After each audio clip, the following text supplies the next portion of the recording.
नमस्कार। ABP live के साथ हाजिर हूं मैं रुमारा इसाल खान और आप देख सकते हैं हमारे साथ सी वोटर के संस्थापक यशवंत देशमुख जी मौजूद हैं। यशवंत जी, बहुत स्वागत आपका एबीपी नेटवर्क में।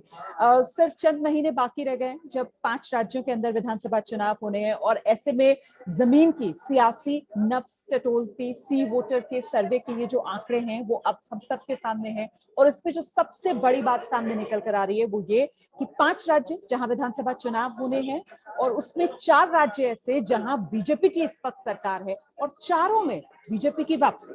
महज एक राज्य ऐसा पंजाब जहां कांग्रेस की सरकार है और वो राज्य पंजाब के हाथ से निकल रहा है। तो इस बिग पिक्चर के बिग टेकअवेज आपको क्या लगता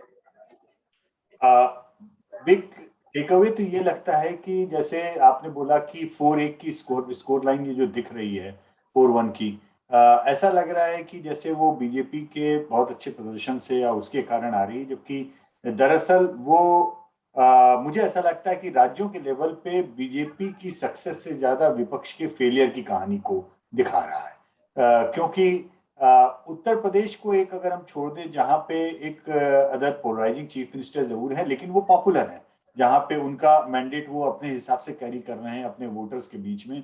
लेकिन उत्तर प्रदेश की भी कहानी दरअसल ये ज्यादा है कि जो मुख्य विपक्षी दल है उसकी ओर से उतने ज्यादा प्रयास या एंटी इनकम्बेंसी को को टैप करने के लिए, या जो एक बड़ी तादाद में सिटिंग एमएलए और एमपीज जिनके अगेंस्ट बहुत नाराजगी बैठ गई है, उसको अभी तक टैप करने की कोई कोशिश नहीं हो रही है। उसके कारण एक अदद क्लीन और थोड़ा सा उत्तर प्रदेश के समीकरण जातिगत भी सैचुरेटेड से हो गए हैं। मसलन जैसे एक एक मोटा मोटा, मैं बहुत ज्यादा दशमलव लगा के बात नहीं करूंगा, लेकिन जैसे बीजेपी 40-42% के आसपास मेंटेन कर रही है और ये लोकसभा के मुकाबले ड्रॉप है डेफिनेटली।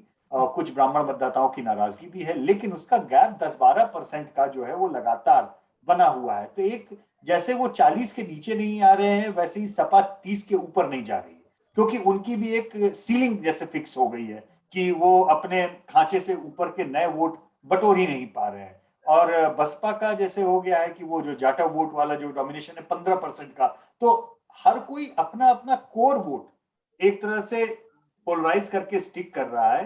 बीजेपी के कोर वोट में थोड़ा सा डेंट है, बहुत थोड़ा सा, वो भी ब्राह्मण मतदाताओं का। लेकिन वो ऐसा नहीं है रोमाना कि ब्राह्मण मतदाता कोई बीजेपी से नाराज होकर समाजवादी पार्टी की हो जा रहे हैं। वो नाराजगी ऐसी है कि हम वोट नहीं देने जाएंगे अगर नहीं गए। और या बहुत अधिक हुआ तो हो सकता है बसपा ने अगर बड़ी तादाद में ब्राह्मण उम्मीदवार दे दिए तो हो सकता है बसपा को चले जाए। लेकिन अगर बसपा को वोट गए वो, तो रोमाना उसमें नुकसान बीजेपी का नहीं सपा का ज्यादा होगा। क्योंकि इस समय सपा का जो उभार जो कुछ भी थोड़ा बहुत हमें दिख रहा है वो दरअसल बीएसपी से सपा की ओर स्विंग है, और खासतौर पर माइनॉरिटी वोटर्स का स्विंग है और थोड़े बहुत ओबीसी वोटर्स का स्विंग है। तो जैसे ही ब्राह्मण वोट अगर बसपा की ओर गए और ऐसा लगा कि बसपा वापस लड़ाई में आ रही है, तो बहुत सारी सीट पे माइनॉरिटी वोट भी जाने लगेंगे। तो नुकसान उसमें सपा का ज्यादा होगा। इसलिए ये जो बहुत ज्यादा आप हर स्तर पे मीडिया में ब्राह्मण वोट इसकी जो बहुत ओवर सैचुरेटेड एनालिसिस हो रही है, वो बिना ये सोचे समझे हो रही है कि ब्राह्मण की नाराजगी सामान्यतः वो होती है बीजेपी से कि हम जाओ, हम तुम्हें वोट नहीं देने जाते, हम घर बैठेंगे, हम तुमसे रूठ गए। या अगर हम गए तो मायावती की पार्टी में चले गए जहां उन्होंने ब्राह्मण कैंडिडेट दे दिया। अदरवाइज एक अदद बेहद पोलराइजिंग चीफ मिनिस्टर के बाद में भी हमें ये क्रेडिट देना पड़ेगा कि वो पोलराइजिंग चीफ मिनिस्टर की अपनी एक बहुत बड़ी फैन फॉलोइंग है। 40-41% के आसपास उनकी पॉपुलैरिटी रेटिंग है, और वो रेटिंग और बीजेपी का वोट ये साथ में जल करके सिंक करके चल रहा है। और उसमें और जो इलेक्टोरल एरिथमेटिक है उसमें कोई विरोधाभास नहीं। है? इसलिए बावजूद के कोविड का डिजास्टर हुआ, बावजूद बहुत सारी चीजें मिसमैनेज हुई, लोगों की नाराजगी भी बहुत ज्यादा एमएलए के खिलाफ बहुत ज्यादा है, लेकिन उत्तर प्रदेश का मैंडेट इसलिए किया हुआ। कांग्रेस के लिहाज से रोमाना, जी। हमने लास्ट टाइम बात की थी, आपने अभी डेटा सारा देख लिया है, तो आपको क्या लगता है? मतलब मैं तो ये जानना चाहूंगा कि एक आप इतनी अच्छी पत्रकार हैं, उत्तर प्रदेश का तो मैंने बताया, आपको क्या लगता है कि पूरे आंकड़े में क्या कोई भी चीज ऐसी थी जो आपको जिसे लगा देख के कि अरे ये आश्चर्यचकित करने वाली है, या इसने, ये मैंने नहीं सोचा था, ऐसा कुछ लगा क्या? सर, पंजाब के अंदर जो ये सी वोटर के सर्वे के आंकड़े आए हैं, तो किसानों का मुद्दा, मतलब सबसे ज्यादा हैरानी मुझे इस बात को लेकर हुई है कि पंजाब में जो मुद्दे आपने दिखाए हैं उसमें सबसे ज्यादा बड़ा मुद्दा जो है वो महंगाई का है। पंजाब के लोगों के लिए भी किसान वहां पर बड़ा मुद्दा नहीं है। और एक और महत्वपूर्ण बात ये कि पंजाब के अंदर, क्योंकि आप कांग्रेस के संदर्भ में यहाँ पर बात कर रहे हैं, जो मुझे बड़ा इंटरेस्टिंग लगा कि साहब अरविंद केजरीवाल वो ये कह चुके हैं कि आम आदमी पार्टी पंजाब को एक सिख उम्मीदवार देगी। बावजूद इसके सीएम उम्मीदवार के तौर पर पंजाब के अंदर अरविंद केजरीवाल सबसे ज्यादा पॉपुलर उनका चेहरा है। और अगर आप अरविंद केजरीवाल और भगवंत मान उनके आंकड़ों को मिला दे तो वो कांग्रेस के जितने कैंडिडेट्स हैं, मतलब जिसमें सिटिंग सीएम अमरिंदर सिंह भी शामिल है, उससे वो बाजी मारते हुए नजर आ रहे हैं। उससे भी ज्यादा, एग्जैक्टली।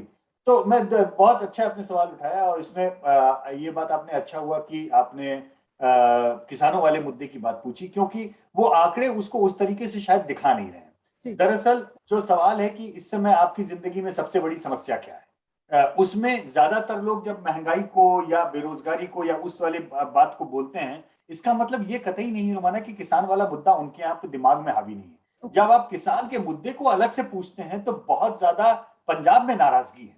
ऑलमोस्ट 70% तक लोग मतदाता उस पर बोलते हैं कि नहीं, ये बहुत बड़ा मुद्दा है। लेकिन चूंकि आप वर्बैटिम पूछते हैं लोगों से ना कि भाई इस समय आपके जीवन में सबसे बड़ी परेशानी क्या है, तो सबसे बड़ी परेशानी में लोग पैसे की कमी या इन्फ्लेशन, और इन्फ्लेशन जो होता है रोमाना, वो एक ऐसी चीज है जो, जिसे कहते हैं ना कि कोई, अगर हमारी जेब में पैसे होते हैं और कोई चीज 2 पैसे महंगी होगी तो हमको खलती नहीं है। लेकिन अगर हमारे पास में पैसे कम हैं जेब में और वही चीज 2 पैसे भी महंगी होगी तो हमें और भी ज्यादा तकलीफ देती है। तो इस समय अनएम्प्लॉयमेंट के कारण या लैक ऑफ इनकम के कारण थोड़ी सी भी महंगाई ज्यादा पिंच कर रही है लोग। तो एक वो बात है। नाराजगी किसान के मुद्दे में, किसान मुद्दा बहुत बड़ा मुद्दा है पंजाब में। जब आप स्टैंड अलोन उसके ऊपर पूछें तो लोगों की बहुत नाराजगी केंद्र के खिलाफ साफ पंजाब में दिखती है। और आपने देखा होगा कि 5 राज्यों में अगर किसी एक राज्य में केंद्र और प्रधानमंत्री मोदी की इमेज के खिलाफ पूरा वातावरण बना हुआ है तो वो पंजाब है। लोएस्ट रेटिंग्स पूरे भारत में, अगर किसी राज्य में सबसे कम रेटिंग इस समय प्रधानमंत्री मोदी की है तो वो पंजाब में है। अब पंजाब में बड़ा क्लासिकल यशवंत सर, लेकिन क्या फिर ये कांग्रेस का फेलियर नहीं माना जाएगा कि केंद्र सरकार किसानों का मुद्दा, इतनी नाराजगी प्रधानमंत्री नरेंद्र मोदी से लेकर, बावजूद इसके कि मुख्य विपक्षी पार्टी जो पूरे राष्ट्रीय परिप्रेक्ष्य में कांग्रेस मानी जाती है, वो पंजाब में ही उस गुस्से को, उस नाराजगी को केंद्र सरकार या प्रधानमंत्री मोदी की भुना नहीं पा रही है? क्योंकि वहां पर फायदे में तो हम आम आदमी पार्टी को देख रहे हैं। सबसे बड़े दल के तौर पर तो पंजाब में आम आदमी पार्टी है। बहुत बड़ा फेलियर है, मैं मानता हूं। बहुत बड़ा फेलियर ये इसलिए है कि आप लड़ोगे तब जब आपका घर यूनिफाइड हो, यूनाइटेड हो। अभी तो दो फाड़ हो रखा है घर के अंदर। आप ये देखिए रुमाना कि आपने बोला अरविंद केजरीवाल बोल चुके हैं कि मुझे मुख्यमंत्री कतई नहीं बनना है, बोल चुके हैं कि हम सिख नाम देंगे। उसके बावजूद भी अरविंद केजरीवाल के नाम को इतने लोग बोल दे रहे हैं। इसका मतलब आम आदमी पार्टी और पंजाब के बीच में दरअसल एक ही चीज का फासला है, वो है एक चेहरे का। अरविंद केजरीवाल का नाम इसलिए आता है क्योंकि आम आदमी पार्टी के पास में एक भी प्रॉपर चेहरा नहीं है जिसे वो पंजाब के मुख्यमंत्री के रूप में वहां घोषित कर सकें। ठीक है, तो इसलिए वो अरविंद केजरीवाल का नाम लेते हैं, क्योंकि जो उनके दूसरे उम्मीदवार हैं वो पंजाब के होकर के भी वो उनको नाम नहीं लेना चाहते। अब पंजाब की गद्दी और आम आदमी के बीच में, आम आदमी पार्टी के बीच में सिवाय एक अदद चेहरे के और कोई बीच में बाधा नहीं है। और आपने बहुत सही बात पकड़ी कि आप उन दोनों लोगों के नाम जोड़ दीजिए तो सिद्धू और अमरिंदर सिंह के टोटल रेटिंग के ऊपर भी वो नाम पड़ते हैं। अच्छा, नंबर 2 पे नाम सुखबीर बादल का जो लगता है, वो लगता है कि अरे वाह दूसरे नंबर पे पॉपुलर है। लेकिन दूसरे नंबर पे पॉपुलर इसलिए नहीं मैं उनको मान सकता क्योंकि उनकी रेटिंग, उनके वोट एक ही है।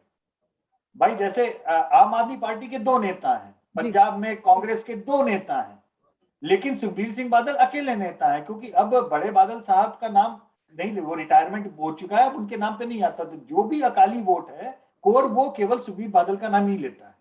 तो उनके साथ में कोई दूसरा कुचलना नहीं लगा है कि हम उसको जोड़ देंगे तो हमारे वोट ज्यादा हो जाएंगे। बिल्कुल।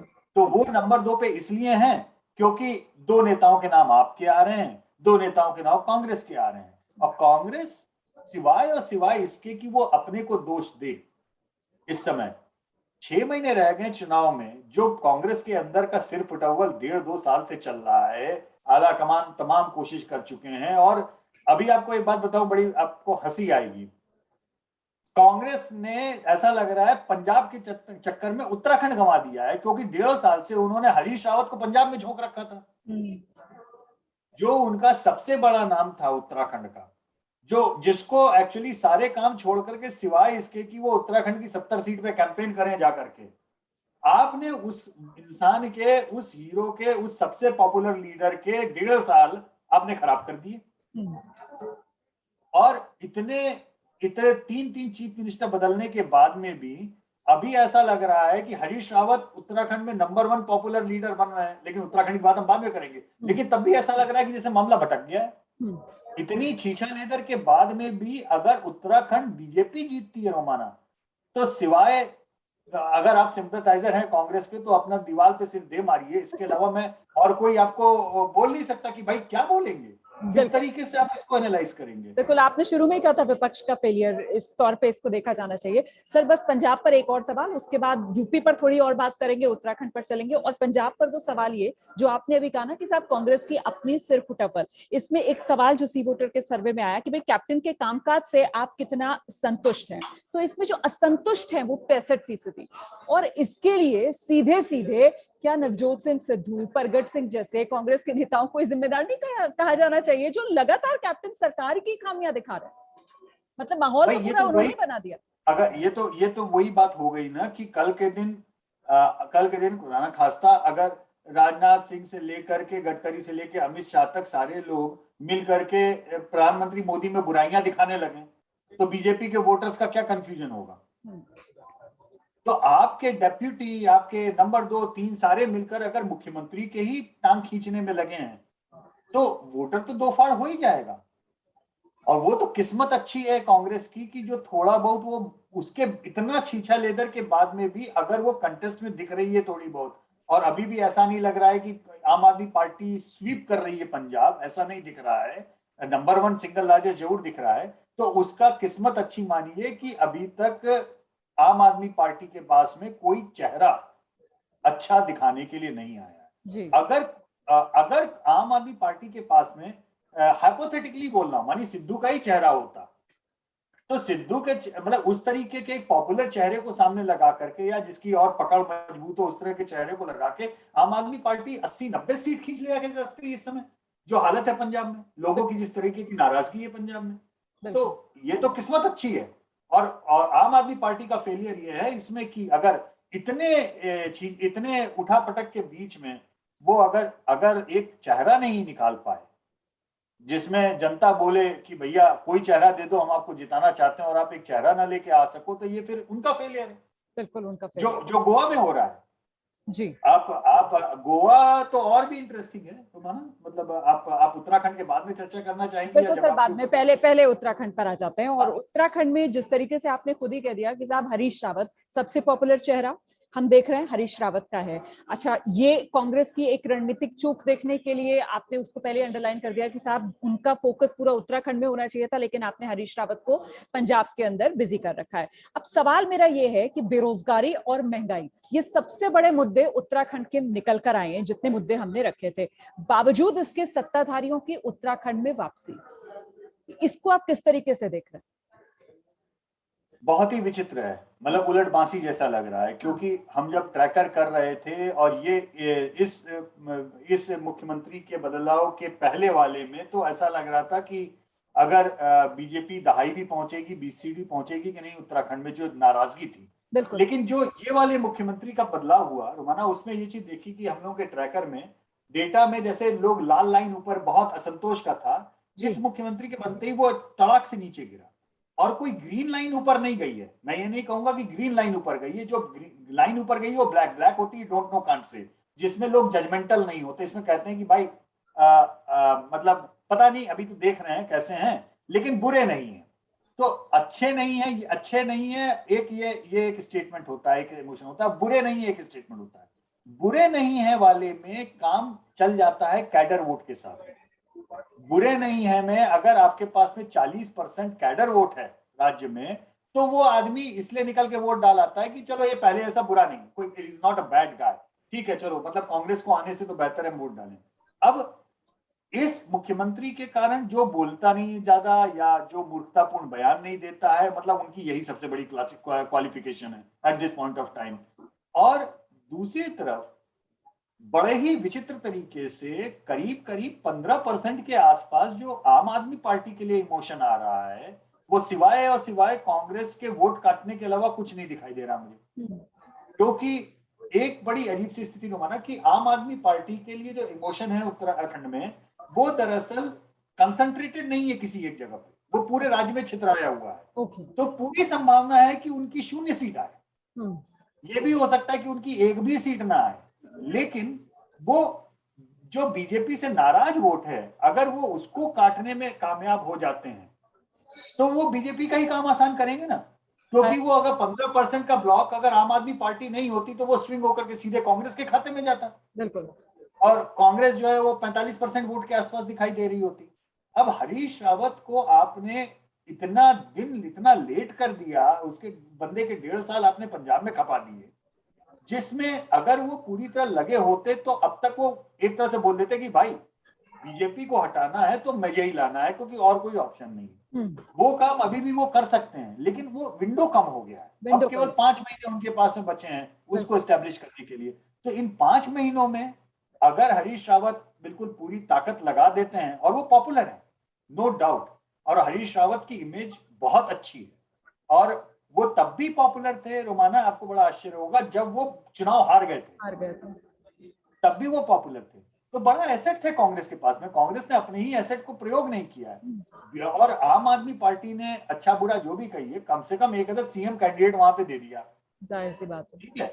अब फौजी बैकग्राउंड से कोई आ जाए तो कम से कम वहां पे एक बड़ा वोट बैंक, आप जानती हैं उत्तराखंड में भी और हिमाचल में, जहां पे परिवारों से फौजियों के जाने की एक पूरी परंपरा रही है, एक इमोशनल कनेक्ट होता है, होती है जी। मतलब वो इमोशनल कनेक्ट इतना है कि मुख्यमंत्री की चॉइस में आप अदर्स में जो दिखाया है ना, उसमें मेरे ख्याल से 3 या 4% अभी तक ऐसे लोग हैं जो खंडूरी साहब का नाम लेते हैं। क्योंकि खंडूरी साहब बेचारे मतलब पूरी तरह से वयोवृद्ध होकर के रिटायर हो चुके हैं, लेकिन नाम लेते हैं, तो वो इमोशनल कनेक्ट होता है। तो अब आम आदमी पार्टी ने एक चेहरा दे दिया है जिसके लिए हो सकता है इमोशनल कनेक्ट एक आ जाए, और यहां से कांग्रेस के लिए बड़ी दिक्कत होगी कि अगर उस चेहरे के साथ में नाराज वोटर 15% आम आदमी पार्टी खींच रही है, ले जाती है, तो हरीश रावत के लिए आपने एक पहाड़ खड़ा कर दिया। पहले से ही जो कठिन था, आपने उसकी ऊंचाई और बढ़ा दी जबरदस्ती।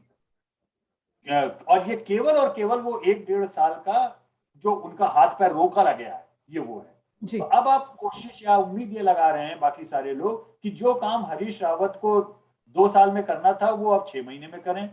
यानी वो जो वही बात है ना, वो T20 की स्ट्राइक रेट जो 20 ओवर में रन बनाने हैं वो 5 ओवर में बनाए।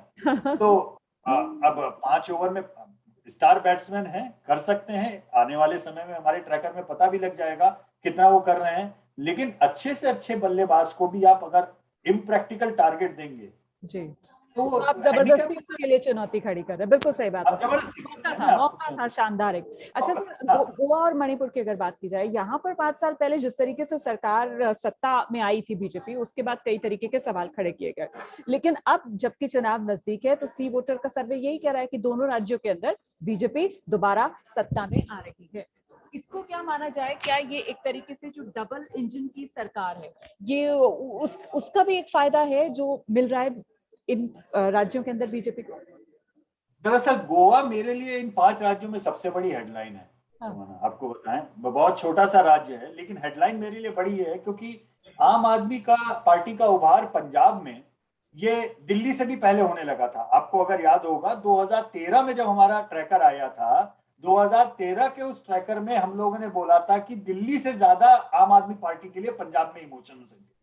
तो पंजाब में आम आदमी पार्टी का आना ये मेरे लिए कोई मतलब बड़ा दिखाना या उनके लिए इमोशन आना ये नई खबर नहीं है। ठीक है। गोवा में कांग्रेस का कंप्लीट जैसे मेल्टडाउन हो गया, कंप्लीट मेल्टडाउन।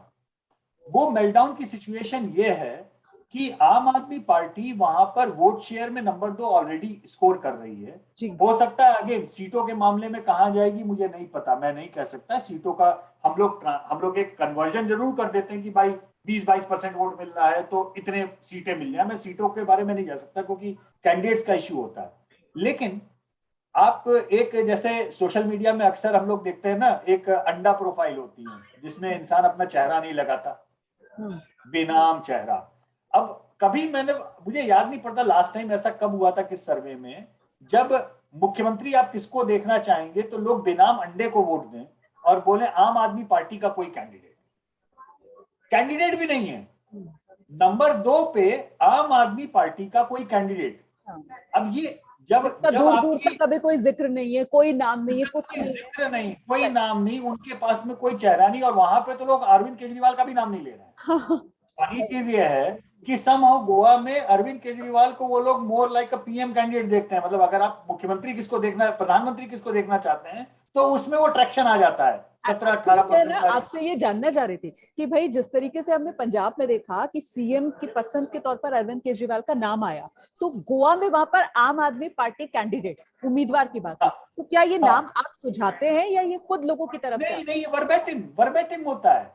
हम लोग नाम नहीं सुझाते, हम तो पूछते हैं कि भाई आप मुख्यमंत्री किसको देना चाहेंगे, तो कोई आम आदमी पार्टी वाला कोई बन जाए तो अच्छा होगा।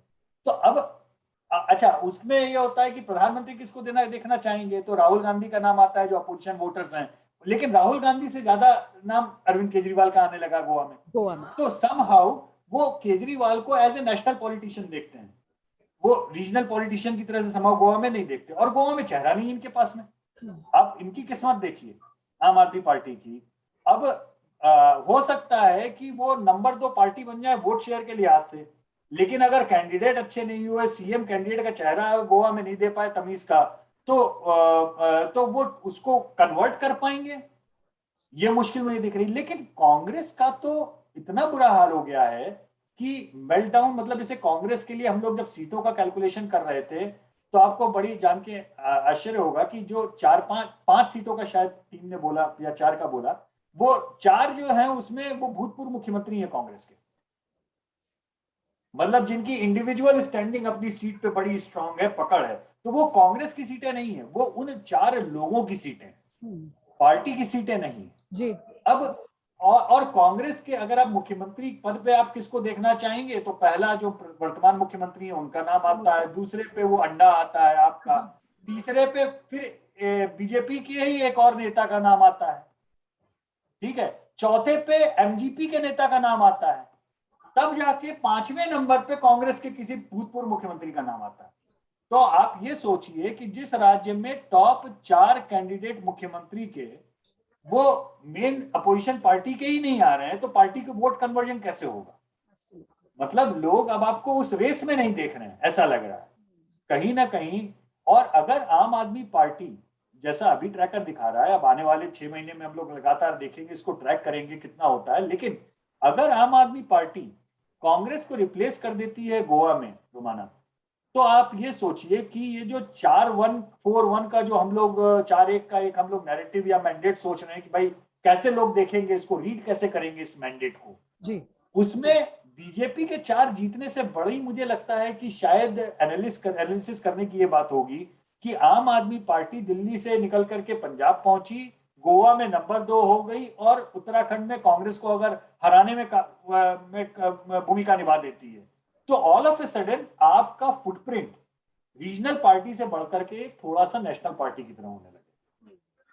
और ये अपने आप में बहुत बड़ी घटना होगी, क्योंकि जब पूरा जो भारतीय राजनीति कहीं ना कहीं ये उसकी तस्वीर बदलने में काम करेगी ना, उसकी तस्वीर को बदलने का सामर्थ्य रखती है ये गोवा की तस्वीर। तो गोवा बहुत क्रिटिकल है, बहुत छोटा राज्य है, लेकिन गोवा पॉलिटिकल नैरेटिव बदलने की हैसियत रखता है 6 महीने के बाद में। ठीक सर, मुझे मालूम है आपके पास समय कम है और जल्दी से हमें इसको वाइंड अप भी करना है। अब एक बार फिर से जल्दी से बात उत्तर प्रदेश की कर लेते हैं। उत्तर प्रदेश जहां पर साफ तौर पर लग रहा है कोई दिक्कत नहीं, बीजेपी की वापसी, कुल मिलाकर योगी बाबा की टक्कर में कोई, ये योगी का करिश्मा ही है।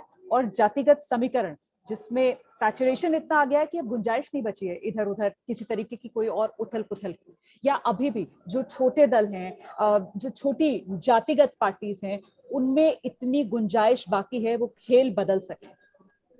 देखिए, खेल बदलने का वो कर सकते हैं, क्योंकि जब अगर वो कैंडिडेट अपनी जातियों के खड़े करेंगे तो जितनी क्लोज मार्जिन की सीटें हैं रोमाना, वहां पर खेल बिगड़ेगा। वो खेल किसी का भी बिगड़ सकता है ना, मतलब वो ये भी तो हो सकता है कि जिन सीटों पे अभी समाजवादी पार्टी जीतने की हिम्मत रख रही है, नहीं, वहां पे अगर सेम कास्ट का उन्होंने कैंडिडेट दे दिया और जो उत्तराखंड में देख रहे हैं कि हम नाराज वोटर स्प्लिट हो गया, तो डिफॉल्ट में बीजेपी भी जीत सकता है। लेकिन समस्या उत्तर प्रदेश में अपोजिशन के लिए ये नहीं है कि छोटी पार्टियों को कैसे अकोमोडेट किया जाए। समस्या उनके साथ में यह है कि दो बड़े लीडर, प्रधानमंत्री मोदी और योगी, ये बीजेपी का जो कोर वोट है वो 40% को अपने साथ में कैरी कर रहे हैं, और उसमें उस लीडरशिप पॉपुलैरिटी में वो डबल इंजन है, उसमें कोई शक नहीं। दूसरा, opposition is unable to get along well together, और उनकी जातिगत जो सीलिंग्स हैं वो उसको क्रॉस नहीं कर पा रहे हैं, उसके बियॉन्ड नहीं जा पा रहे हैं। और तीसरी सबसे बड़ी बात उसमें यह है कि जो एमएलएस का परफॉर्मेंस है वो बहुत ही लचड़ और खराब है। तो आप ये मानिए कि बीजेपी की जितनी भी सीटें कम हो रही हुई दिख रही हैं, दरअसल वो सीटें वो वाहियात किस्म के एमएलएस के कारण कम हो रही हैं, या एमपीज के काम न करने के। तो अगर बीजेपी बड़ी तादाद में टिकट काट देती है उन एमएलएस के, नए चेहरे दे देती है, तो वो लोकल लेवल की इनकम्बेंसी भी जाती रहती है। अब ये देखने में होगा कितने वो टिकट काट पाते हैं, लेकिन क्वेश्चन बहुत बड़ा है भाई। बहुत ताकत लगा ली और सब कुछ होने के बाद में भी 100 सीटें भी कम हो गई तो भी 225 बचती हैं। बिल्कुल, जीतने के लिए तो 202 ही चाहिए ना। तो उन लोगों का क्वेश्चन इतना बड़ा है वोट और सीट का कि 100 सीटें भी कम हो जाए तो उनके लिए उनकी सेहत पे ज्यादा फर्क इसलिए नहीं पड़ेगा रोमाना, क्योंकि जीत जीत होती है। दोबारा जीतना, उत्तर प्रदेश में कोई back to back chief minister दोबारा सत्ता में आ जाए, ये बड़ा रेयर है जो होता है। कभी मुझे तो याद ही नहीं पड़ता कि कभी ऐसा हुआ है, लेकिन हो जाता है। तो वो 203 भी पाएंगे अगर योगी, तो माना जाएगा कि वो जीत गए। सर इसमें तो जो पार्टी की रणनीति है उसकी भी यहाँ पर तारीफ करनी होगी ना, क्योंकि पिछले दिनों हमने जिस तरीके से देखा कि भाई योगी को लेकर सवाल उठ रहे हैं, योगी को लेकर एक असमंजस है, लेकिन फिर योगी आदित्यनाथ दिल्ली आते हैं और जो भी कोई डाउट है, जो भी शक, कोई भी शुभा, उसको दूर कर दिया गया कि साहब योगी के चेहरे पर ही चुनाव लड़ा जाएगा। ये एक उसका भी बेनिफिट है, क्लैरिटी है।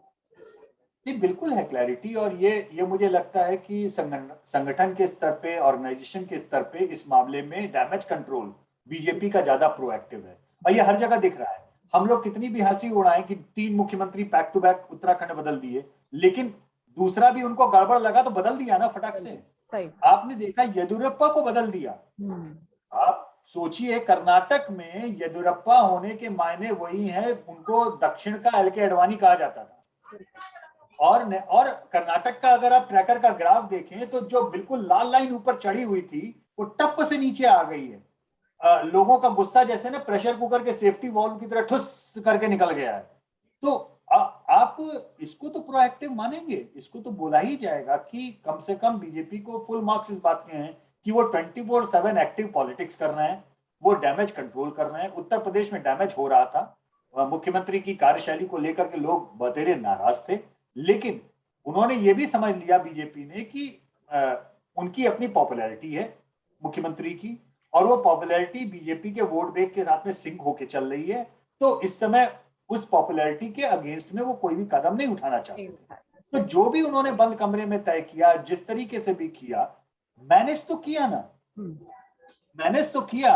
और वो नतीजा देता हुआ दिख रहा है। बिल्कुल। और वो यहाँ तो पंजाब की हालत देखिए ना, और पंजाब को मैनेज करने के चक्कर में उत्तराखंड डिमोर है। अब इससे ज्यादा विचित्र मैनेजमेंट क्या कहा जाए। तो आप पसंद करें ना पसंद करें, आप विरोधी हो चाहे सहयोगी हो, जिस चीज के लिए अप्रिशिएट किया जाना चाहिए कि वो बीजेपी के नेता 24/7 की पॉलिटिक्स करते हैं, और डैमेज कंट्रोल वो कम से कम कांग्रेस से ज्यादा स्पीड में करना चाहिए। बिल्कुल। बेबाकी से एनालिसिस के लिए आप जाने जाते हैं यशवंत जी। अब चलते चलते ये जो सी वोटर का पहला सर्वे हमारे सामने आया, क्योंकि अभी तो ये महज शुरुआत है, अभी तो जिस तरीके से चुनाव के लिए माहौल बनेगा और कई आंकड़े और कई सर्वेज हम दर्शकों को दिखाएंगे। फिलहाल इस पहले शुरुआती सर्वे पर आखिरी टिप्पणी आप क्या करें? मेरे ख्याल से 6 महीने हैं अभी, और राजनीति में कहते हैं 1 हफ्ता भी बहुत कुछ होता है। और पंजाब बहुत ही सेंसिटिव स्टेट है, वहां पे किसी भी इमोशनल वोटर्स हैं बहुत ज्यादा पंजाब के। तो बहुत ज्यादा हमको ध्यान से देखना होगा कि यहाँ से मुख्यमंत्री का चेहरा आम आदमी पार्टी क्या दे पाती है, नहीं दे पाती है।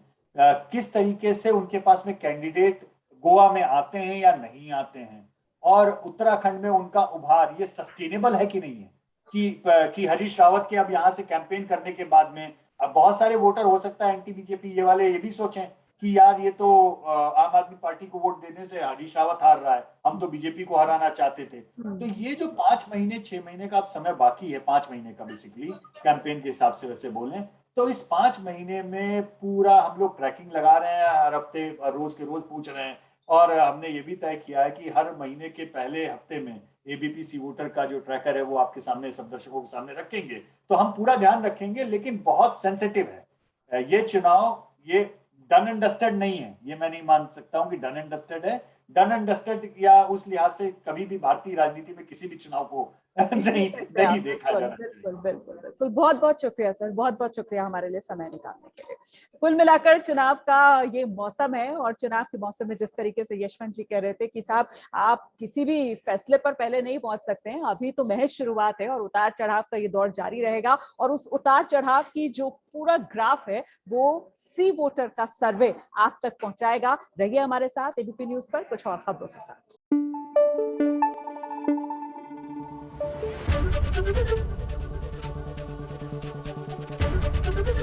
एबीपी न्यूज आपको रखे आगे।